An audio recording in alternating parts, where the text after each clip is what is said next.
నమస్తే, welcome to magazine story. నే కార్తీక్ అరవ. బూడిద పార్టీ బినామీ వేషాలు చూసి ఏపీ ప్రజలు నివ్వెరపోతున్నారు. తమ అరాచకాలకు సహకరించని వాళ్లను పోలీసులతోనే బూడిద చేయించే సత్తా బూడిద పార్టీకే ఉంది. ప్రజాస్వామ్య స్ఫూర్తిని బూడిద చేస్తూ ప్రశ్నించే వాళ్లని తప్పుడు కేసులతో హింసించే సామర్థ్యం బూడిద పార్టీకే ఉంది. ఎన్నికల వేళ అరచేతిలో వైకుంఠం చూపించి అధికారంలోకి రాగానే ప్రజల ఆశలను, ఆకాంక్షలను, రాష్ట్ర ప్రయోజనాలను బూడిద చేసే శక్తి బూడిద పార్టీకే ఉంది. ఇప్పుడు అదే బూడిద పార్టీ ప్రజల సంపదని బూడిద చేసే పనిలో బిజీగా ఉంది. అదేనండి, మాయం చేసే పనిలో బిజీగా ఉంది. లక్షల కోట్ల రూపాయల విలువైన ప్రజా ఆస్తులను పచ్చ బినామీల పాలు చేస్తోంది చంద్రబాబు సర్కారు. సంపద సృష్టిస్తా అని ఎన్నికల వేళ గొంతు చించుకున్న పెద్ద మనిషి ఇప్పుడు బినామీల సంపద సృష్టించే పనిలో బిజీగా ఉన్నారు. క్లుప్తంగా చెప్పాలంటే బూడిద పార్టీ దందా, బినామీలకే సంపద. దీనిపైనే ఇవాల్టి మ్యాగజైన్ స్టోరీ. ప్రజల చేతికి చిప్ప, బినామీల చేతికి ప్రభుత్వ రంగ సంస్థలు, ప్రభుత్వ ఆస్తులు. ఆటవిక పాలనలో ప్రైవేటీకరణ పర్వానికి తెరతీసిన బూడిద పార్టీ సరికొత్త అరాచకాన్ని మొదలుపెట్టింది. ప్రభుత్వ ఆస్తులను, ప్రజల సంపదని ప్రైవేట్ పరం చేయడంలో దశాబ్దాల చరిత్ర చంద్రబాబుకే సొంతం.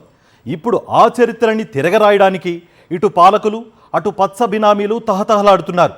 పోర్టులు, మెడికల్ కాలేజీలు, ఆసుపత్రులు, ఫిషింగ్ హార్బర్లు, బీమా పేరుతో ఆరోగ్యశ్రీ సేవలు, ఇలా చెప్పుకుంటూ పోతే ఒకటేమిటి, సమస్తం బినామీలకు పందేరం చేయడానికి రంగం సిద్ధం చేసేశారు.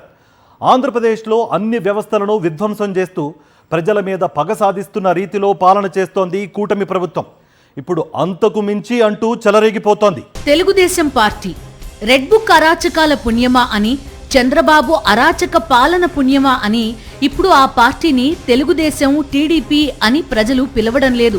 బూడిద పార్టీ అంటూ చీకొడుతున్నారు. 2 ఏళ్లుగా ఏపీ ప్రజల కలలను, ఆశలను, ఆకాంక్షలను, రాష్ట్ర ప్రయోజనాలను బూడిద చేసేస్తున్నారు. బూడిద పార్టీ పాలనలో పోలీసులు కూడా పైశాచికంగా లాకప్ డెత్లు చేయడమే కాదు, శవాన్ని మాయం చేసి బూడిద చేసేస్తున్నారు. అరాచక పాలనను ప్రశ్నించిన పాపానికి తప్పుడు కేసులు, అక్రమ అరెస్టులు అంటూ ప్రజాస్వామ్య స్ఫూర్తిని బూడిద చేసేస్తున్నారు. మీ పార్టీది ఏ పందా, మీ పార్టీ ఏంటి అని అడుగుతున్నా. బూడిద పార్టీయా? ఎందుకంటే పోలీస్ స్టేషన్లో యువకుల్ని చంపి బూడిదిగా మార్చేస్తున్నారు కదా, దానికోసం మిమ్మల్ని బూడిద పార్టీ అనొచ్చా? లేదు, ఈ రాష్ట్ర భవిష్యత్తుకి అర్థం లేకుండా వనరులన్నీ ప్రైవేటు వాళ్ళకి, కార్పొరేట్ వాళ్ళకి దోచిపెడుతున్నారు కదా, చివరికి బూడిదే మిగిల్చే స్థాయికి మీరు పనిచేస్తున్నారు కదా, అందుకే మిమ్మల్ని బూడిద పార్టీ అనొచ్చా? ఎన్నో పథకాలు జగన్మోహన్ రెడ్డి గారు ఆనాడు నాడు నేడు ప్రారంభించి మొదలుకొని రైతు భరోసా వరకు, 0 వడ్డీ వరకు, వైఎస్ఆర్ చేయూత, వైఎస్ఆర్ ఆసరా వంటి పథకాలను కూడా అద్భుతంగా అమలు చేసి ఇవాళ మహిళలకి ఏ ఒక్క పథకం కూడా అందించకుండా, ఇచ్చిన హామీలు ఒక్కటి సక్రమంగా నెరవేర్చకుండా చివరికి బూడిద మిగిల్చే కార్యక్రమం చేస్తున్నారు. కాబట్టి మిమ్మల్ని బూడిద పార్టీ అని పిలవమంటారా? ఇన్ని ఘోరాలు చేస్తూ పోతోంది కాబట్టే తెలుగుదేశం పార్టీని బూడిద పార్టీ అంటున్నారు తెలుగు ప్రజలు. ఇప్పుడు ఆ బూడిద పార్టీ ప్రజల సంపదకి ఎసరు పెట్టేసింది. లక్షల కోట్ల రూపాయల విలువైన ప్రభుత్వ ఆస్తులను బినామీల పాలు చేయడానికి బూడిద పార్టీ తహతహలాడిపోతోంది. ఆంధ్రప్రదేశ్లో సాగుతోన్న ఆటవిక పాలన రోజురోజుకి కొత్త పుంతలు తొక్కుతోంది. ఇప్పటికే అన్ని రంగాలను సర్వనాశనం చేసి పారేసిన చంద్రబాబు ప్రభుత్వం ఇప్పుడు ప్రైవేటీకరణ మంత్రం జపిస్తోంది. ప్రైవేటీకరణ పేరుతో ప్రభుత్వ రంగ సంస్థలను పచ్చ బినామీలకు దోచిపెట్టడంలో చంద్రబాబును తలదన్నే రాజకీయ నాయకుడు దేశంలోనే లేడు. చంద్రబాబు ఉమ్మడి ఏపీకి సీఎంగా ఉన్న కాలంలోనే 1995, 2004 మధ్య కాలంలో ఏకంగా 56 ప్రభుత్వ రంగ సంస్థలను కారు చౌకగా ప్రైవేటు వ్యక్తులకు కట్టబెట్టారు.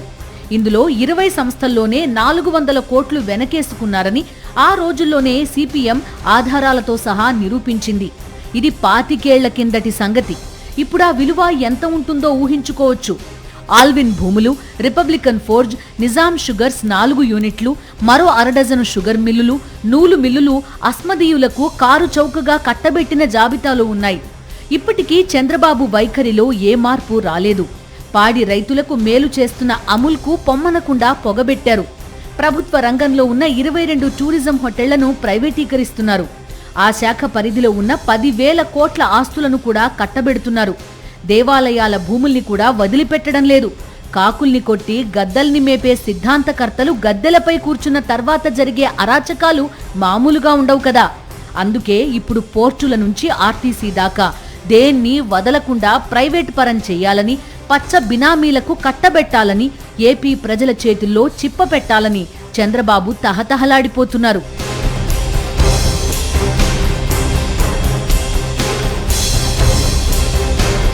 చంద్రబాబు సర్కార్ ప్రైవేటీకరణ ఖాతాలో తాజాగా రామాయపట్నం పోర్టు చేరిపోయింది.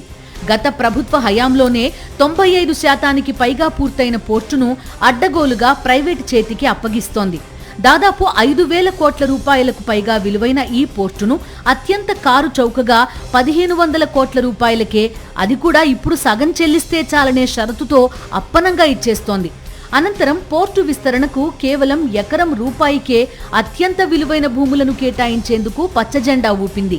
ఈ మేరకు రామాయపట్నం పోర్టును ప్రైవేట్ సంస్థలకు కారు చౌకగా కట్టబెట్టేందుకు ఏపీ మారిటైమ్ బోర్డు తాజాగా బిడ్లను ఆహ్వానించింది. రాష్ట్ర ఖజానాకు ఆదాయం సమకూర్చే విధంగా మాజీ సీఎం వైఎస్ జగన్మోహన్ రెడ్డి ప్రభుత్వం ల్యాండ్ లార్డ్ విధానంలో పోర్టులు నిర్మించారు. రామాయపట్నం, మచిలీపట్నం, మూలపేట పోర్టు పనులను ప్రారంభించడమే కాకుండా వాటికి అవసరమైన నిధులను కూడా జగన్ ప్రభుత్వం సమకూర్చింది. గత ప్రభుత్వంలోనే 95% పైగా పనులు పూర్తయి వాణిజ్య కార్యకలాపాలు సైతం ప్రారంభించేందుకు సిద్ధమైంది రామాయపట్నం పోర్టు. ఇప్పుడు ఈ పోర్టును చంద్రబాబు సర్కార్ ప్రైవేట్ సంస్థలకు కట్టబెడుతోంది. రాష్ట్ర ప్రజల దీర్ఘకాలిక ప్రయోజనాలకు తిలోదకాలిస్తోంది. పూర్తయిన తొలిదశ పోర్టును నిర్వహించడంతో పాటు పోర్టు విస్తరణ పనుల కోసం 30 ఏళ్ల దీర్ఘకాలానికి, ఆ పైన మరో 20 ఏళ్లు, మొత్తం 50 ఏళ్ల దీర్ఘకాలానికి ప్రైవేట్ సంస్థకు కట్టబెడుతున్నారు. తొలి దశలో మొత్తం 850.79 ఎకరాల్లో 4,929.39 కోట్ల రూపాయలతో జగన్ ప్రభుత్వం అభివృద్ధి చేసిన ఈ ప్రాజెక్టును కేవలం 1,500 కోట్ల రూపాయల అప్ఫ్రంట్ ప్రీమియం ధరకు ఇచ్చేస్తున్నట్టు టెండర్ డాక్యుమెంట్లో చంద్రబాబు సర్కార్ పేర్కొంది. అది కూడా మొదట 750 కోట్ల రూపాయలు చెల్లించి మిగిలిన మొత్తం పోర్టు వాణిజ్య కార్యకలాపాలు మొదలుపెట్టిన తర్వాత ఇస్తే సరిపోతుందని మరో బంపర్ ఆఫర్ ప్రకటించింది. ఇక్కడ మరో మెలిక కూడా ఉంది. జగన్ ప్రభుత్వ హయాంలోనూ పోర్టు పనులు 95% పూర్తయ్యాయి. ఇక మిగిలిన కొద్దిపాటి పనులను ఈ ప్రభుత్వం పూర్తి చేసి ఇవ్వాలి. ఒకవేళ ప్రభుత్వం పూర్తి చేయకుంటే ఆ విలువను అప్ఫ్రంట్ విలువ నుంచి తగ్గించుకుంటారు. దీంతో 1,500 కోట్ల రూపాయలు కూడా ప్రభుత్వ ఖజానాకు పూర్తిగా వచ్చే అవకాశం లేదని స్పష్టమవుతోంది. 4 బెర్తులతో 34 మిలియన్ టన్నుల సామర్థ్యం ఉన్న పోర్టును ఇలా అప్పనంగా ఇచ్చేస్తుండడం చూసి సీనియర్ ఐఏఎస్ అధికారులు విస్తుపోతున్నారు. బ్రేక్ వాటర్ పనులు, బెర్తులు, భవనాలు అన్నీ పూర్తయి రోడ్డు, రైల్వే కనెక్టివిటీ కూడా కలిగిన రామాయపట్నం పోర్టును కారు చౌకగా కట్టబెడుతుండడంపై పలు అనుమానాలు రేకెత్తుతున్నాయి. ఈ పోర్టును అభివృద్ధి చేయడం కోసం ఏపీ మారిటైమ్ బోర్డు తీసుకున్న రుణం 2,079 కోట్ల రూపాయలు. ఇప్పుడు ఈ రుణాన్ని రాష్ట్ర ప్రభుత్వమే చెల్లించాల్సి ఉంటుంది. అంటే కేవలం 750 కోట్ల రూపాయలు చేతిలో పట్టుకుని వస్తే అన్ని హంగులతో ఉన్న పోర్టును ప్రైవేట్ సంస్థకు అప్పగించడానికి చంద్రబాబు సర్కార్ సిద్ధమైంది. పోర్టు ఆదాయంలో ఎవరు ఎక్కువ శాతం వాటా ఇస్తారో వారికి ఈ పోర్టును అప్పగించనున్నట్టు బిడ్లో పేర్కొన్నారు. అంటే ప్రభుత్వానికి వచ్చే ఆదాయం ఇప్పుడు ప్రైవేట్ సంస్థ చూపించే మొత్తం ఆదాయంపై ఆధారపడి ఉంటుంది. ఇక్కడే రాష్ట్ర ఖజానాకు చిల్లుపడే ప్రమాదం ఉందని హెచ్చరిస్తున్నారు. ప్రైవేట్ సంస్థలు వివిధ కార్యకలాపాల కోసం ప్రత్యేక కంపెనీలను ఏర్పాటు చేసి ఆదాయాన్ని దారి మళ్లించేస్తాయని, దీంతో ప్రభుత్వ ఆదాయానికి భారీగా గండిపడుతుందని నిపుణులు పేర్కొంటున్నారు. దురాశతో బాతును చంపినట్టుగా కేవలం 1,500 కోట్ల రూపాయల కోసం వేల కోట్ల రూపాయల ఆదాయాన్ని తెచ్చే పోర్టును బలిపెడుతున్నారని నిపుణులు ఆవేదన వ్యక్తం చేస్తున్నారు. రామాయపట్నం పోర్టును 850.79 ఎకరాల్లో అభివృద్ధి చేసినందుకు గాను కేవలం 12% ఈక్విటీని చంద్రబాబు ప్రభుత్వం తీసుకోవడం విస్మయం కలిగిస్తోంది. ఇంత తక్కువ ఈక్విటీ కలిగి ఉండడం వల్ల ఈ పోర్టుపై రాష్ట్ర ప్రభుత్వానికి ఎటువంటి యాజమాన్య హక్కులు ఉండవు. అంతేకాదు మలి దశలో పోర్టును అభివృద్ధి చేసేందుకు ఎకరం ఏడాదికి రూపాయి లీజు చొప్పున కావలసినంత భూమిని ఇచ్చేస్తామని టెండర్ డాక్యుమెంట్లో పేర్కొన్నారు. రామాయపట్నం పోర్టు అభివృద్ధి కోసం గత ప్రభుత్వం సుమారు 2,000 ఎకరాలను సమీకరించింది. రామాయపట్నం పోర్టు పక్కనే బీపీసీఎల్ లాంటి అతిపెద్ద రిఫైనరీ రావడమే కాకుండా ఇప్పటికే ఈ పోర్టులో భారత్ పెట్రోలియం కార్పొరేషన్ లిమిటెడ్ ఒక బెర్త్ తీసుకుంది. పక్కనే షిరిడి సాయి ఎలక్ట్రికల్స్ అతిపెద్ద భారీ సోలార్ ప్యానెల్స్ తయారీ యూనిట్ను ఏర్పాటు చేస్తోంది. ఇన్ని హంగులున్న పోర్టును చంద్రబాబు సర్కార్ ఇలా ప్రైవేటు సంస్థలకు అప్పగించడంపై పెద్ద ఎత్తున విమర్శలు వెల్లువెత్తుతున్నాయి. ఎన్నికలకు ముందు సంపద సృష్టించడంలో నన్ను మించిన వాళ్లే లేరంటూ గొంతు చించుకున్న చంద్రబాబు ఇప్పుడు ప్రజల సంపదని పచ్చ బినామీల పాలు చేయడానికి పన్నాగాలు పన్నుతున్నారు. డాక్టర్ అవ్వాలంటే కోట్ల రూపాయలు ఖర్చు పెట్టే స్థోమత ఉండాలి. అలా ఖర్చు పెట్టే వాళ్ల గుప్పెట్లోనే వైద్యం ఉండాలి. ఈ దిక్కుమాలిన పాలసీని ఏపీలో అమలు చేయడానికి కుట్రలు మీద కుట్రలు పన్నుతోంది చంద్రబాబు సర్కారు. పేద, మధ్యతరగతి, ఎగువ మధ్యతరగతి విద్యార్థుల తెల్లకోటు ఆశలను వెక్కిరిస్తోంది. దేశంలోని ప్రతి రాష్ట్రం ఎంబీబీఎస్ సీట్ల కోసం విశ్వ ప్రయత్నం చేస్తుంటే చంద్రబాబు మాత్రం కేంద్రం ఇస్తామంటున్నా మాకు ఎంబీబీఎస్ సీట్లు వద్దే వద్దంటున్నారు. ఇప్పుడు జగన్ ప్రభుత్వం నిర్మించిన కొత్త ప్రభుత్వ వైద్య కళాశాలలను పచ్చ బినామీల పాలు చేయడానికి పన్నాగాలు పన్నుతున్నారు. వైద్య విద్యను పూర్తిగా ప్రైవేట్ పరం చేసి కోట్ల రూపాయలు ఉన్నవాళ్లకే వైద్య విద్యను అందుబాటులో ఉంచాలన్నది బూడిద పార్టీ కుతంత్రం. ఏపీలో పేద మధ్యతరగతి ప్రజలకు వైద్య విద్య అయినా ఉచిత ఆధునిక వైద్యమైనా అందుబాటులో ఉండదని, అవి డబ్బున్నోళ్లకి మాత్రమే అని మొదటి నుంచి చాటి చెబుతోంది చంద్రబాబు ప్రభుత్వం. మెడికల్ కాలేజీలను ప్రైవేట్ పరం చేసి సామాన్య ప్రజల తెల్లకోటు కలలను వెక్కిరించాలని తహతహలాడుతోంది. ఈ కుట్రని పసిగట్టిన జగన్మోహన్ రెడ్డి ప్రభుత్వ వైద్య కళాశాలల ప్రైవేటీకరణపై సమరశంఖం పూరించారు.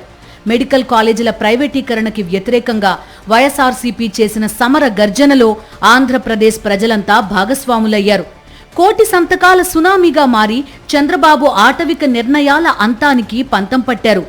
అదే సమయంలో మెడికల్ కాలేజీలను తీసుకునే వారిని తిరిగి వైఎస్ఆర్సీపీ ప్రభుత్వం వచ్చాక 2 నెలల్లోనే జైలుకి పంపుతామని హెచ్చరించారు జగన్మోహన్ రెడ్డి. మెడికల్ కాలేజీల ప్రైవేటీకరణపై జగన్మోహన్ రెడ్డి సమర గర్జన చేయడంతో మెడికల్ కాలేజీల టెండర్లలో ప్రైవేట్ సంస్థలు పాల్గొనలేదు. భవిష్యత్తులో రాబోయేది వైఎస్ జగన్మోహన్ రెడ్డి ప్రభుత్వమే అని విశ్వసించిన ప్రైవేట్ సంస్థలు మెడికల్ కాలేజీల వైపు కూడా చూసే సాహసం చేయలేదు. దీంతో ప్రైవేటీకరణ ప్రక్రియ కొన్ని నెలలుగా స్తబ్దుగా ఉంది. తర్వాత మళ్లీ చంద్రబాబు వైద్య ఆరోగ్య శాఖ అధికారులతో సమావేశం నిర్వహించి 10 కొత్త ప్రభుత్వ మెడికల్ కాలేజీలను ప్రైవేట్ సంస్థలకు ధారాదత్తం చేయాలని ఆదేశించారు.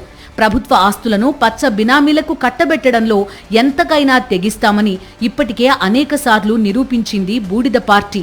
అధికారంలోకి వచ్చిన నాటి నుంచి చంద్రబాబు ప్రభుత్వం ఈ మెడికల్ కాలేజీలను ప్రైవేటు పరం చేయడానికి అనేక ప్రయత్నాలు చేసింది. తొలి విడతగా పులివెందుల, మార్కాపురం, ఆదోని, మదనపల్లె మెడికల్ కాలేజీలను ప్రైవేటీకరించాలని నిర్ణయించారు. పీపీపీ పద్ధతిలో ఈ మెడికల్ కాలేజీల కోసం పిలిచిన టెండర్లలో ఎవ్వరూ పాల్గొనలేదు. పులివెందుల, మదనపల్లె, మార్కాపురం కాలేజీలకు ఒక్కరు కూడా టెండర్ వేయలేదు. ఆదోని కాలేజీకి ఒకే ఒక్క టెండర్ వచ్చింది, కానీ అది కూడా అర్హత సాధించలేదు. ఇప్పుడు మళ్లీ మెడికల్ కాలేజీల ప్రైవేటీకరణకి చంద్రబాబు ప్రభుత్వం తహతహలాడుతోంది. ఏ సమాజమైనా, ఏ దేశమైనా సరే ఎంత గొప్పగా ఉందో తెలుసుకోవాలంటే అక్కడి వైద్య ఆరోగ్య సదుపాయాలు ఎలా ఉన్నాయో తెలుసుకోవాలి. పాలకులు ఎవరైనా సరే విద్య, వైద్య రంగాలపై ప్రత్యేక దృష్టి సారించాలి. విషాదం ఏంటంటే మన దేశంలో గత పాలకులు ఎందుకో కానీ దీనిపై సరైన శ్రద్ధ పెట్టలేదనే చెప్పాలి. స్వాతంత్ర్యం వచ్చిన దగ్గర నుంచి 2019 వరకు 72 ఏళ్ల వ్యవధిలో ఆంధ్రప్రదేశ్లో కేవలం 11 ప్రభుత్వ వైద్య కళాశాలలు మాత్రమే ఏర్పాటు చేశారు. ఈ 11 మెడికల్ కాలేజీలు కూడా కాంగ్రెస్ ప్రభుత్వాల హయాంలలోనే ఏర్పాటు చేశారు.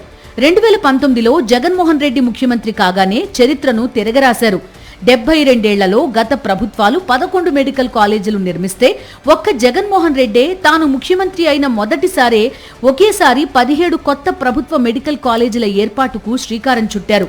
8.5 కోట్ల రూపాయలకు పైగా నిధులు కేటాయించి పనులు వేగవంతం చేయించారు.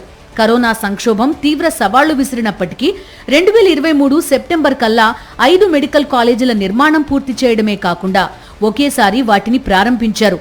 విజయనగరం, రాజమండ్రి, ఏలూరు, మచిలీపట్నం, నంద్యాల మెడికల్ కాలేజీల్లో అలా 2023లో తరగతులు ప్రారంభమయ్యాయి. 2024 ఎన్నికలకు ముందు పాడేరు, పులివెందుల మెడికల్ కాలేజీల నిర్మాణం పూర్తయింది. వీటిని ప్రారంభించే సమయానికి ఎన్నికల నగారా మోగింది. ఆ తర్వాత ప్రభుత్వం మారింది. నిర్మాణాలు పూర్తయిన ఈ కాలేజీలకు జగన్మోహన్ రెడ్డి హయాంలోనే మెడికల్ కౌన్సిల్ ఆఫ్ ఇండియా సీట్లు కేటాయించింది.